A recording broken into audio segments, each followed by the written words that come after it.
So if we look at that, we have to look at motivation for a second. And motivation, and feeding the beast, is absolutely crucial. When we really look at motivation, motivation is internal and external factors that drive us to do the things we need to do. So it's interesting, either through coaching, sales, developing other people, or yourself, we really need to understand, what do you have to do to poke the bear? What do you have to do to get the reaction? And I have found, I'm sure there's more, I have found 6 drivers that I have used for many, many years when it comes to motivation. And the drivers are up here. We have, in essence, reward. Reward is basically this. I want X, therefore I'm willing to do Y. I want the reward. You have growth. Growth are for your overachievers. Growth motivation is, regardless of how successful I am, regardless of how much money I'm making, I want to be better.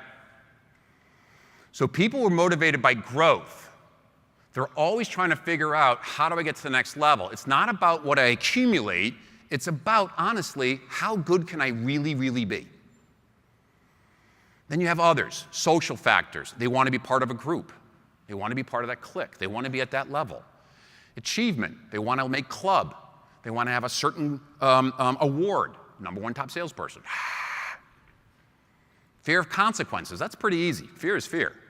Then you have power. Power is all about the feeling of being a warrior, the feeling of being #1, the feeling of being in control, the feeling of doing something that the average person knows they should, but they don't have the guts to do it. That's power.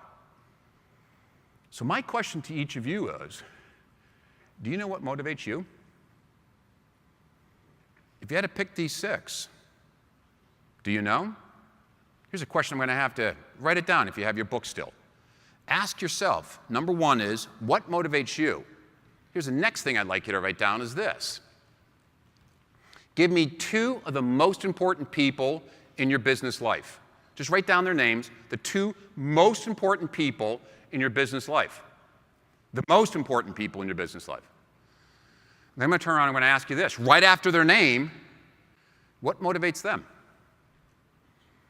Do you actually know how to motivate your own team? Do you know how to motivate the very important people right around you? Do you even know how to motivate yourself?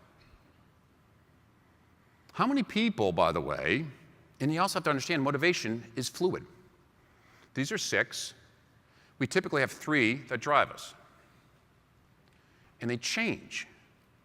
How many of us were motivated by growth or motivated by a certain reward? We get to a certain income level and we lost our mojo. So here's part of the issue.